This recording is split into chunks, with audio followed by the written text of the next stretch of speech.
Daily Bible reading, Matthew chapter 11, verses 2 through 30.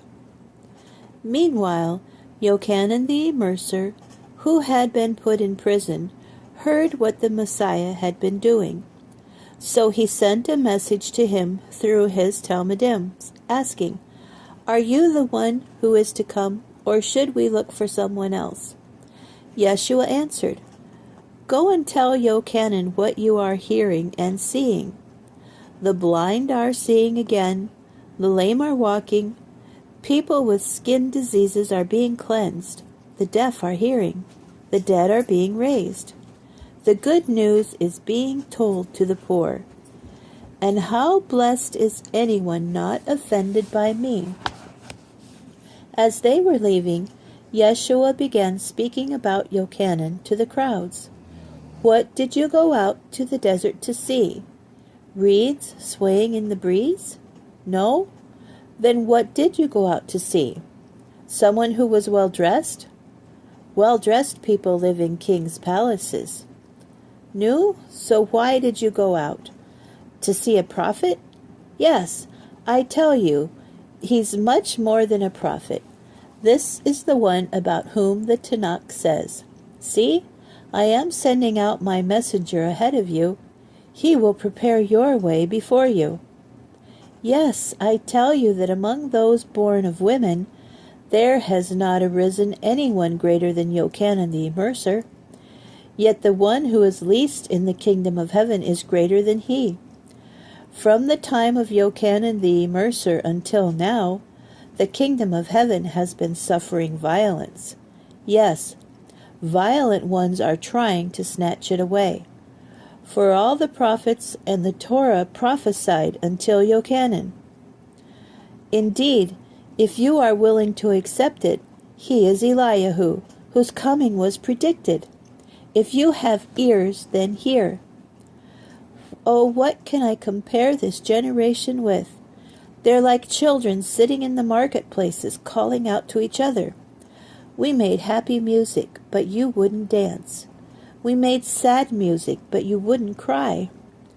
For Yochanan came fasting, not drinking, so they say he has a demon. The Son of Man came eating freely and drinking wine, so they say, aha, a glutton and a drunkard, a friend of tax collectors and sinners. Well, the proof of wisdom is in the action it produces." Then Yeshua began to denounce the towns in which he had done most of his miracles, because the people had not turned from their sins to God. "Woe to you, Chorazin! Woe to you, Beit Zedai! Why, if the miracles done in you had been done in Zor and Zidon, they would long ago have put on sackcloth and ashes as evidence that they had changed their ways. But I tell you, it will be more bearable for Zor and Zidon than for you on the day of judgment. And you, Capharnaum, will you be exalted to heaven? No, you will be brought down to Sheol. For if the miracles done in you had been done in Sodom, it would still be in existence today. But I tell you that on the day of judgment it will be more bearable for the land of Sodom than for you." It was at that time that Yeshua said, "I thank you, Father, Lord of heaven and earth, that you concealed these things from the sophisticated and educated and revealed them to ordinary folks. Yes, Father, I thank you that it pleased you to do this. My Father has handed over everything to me.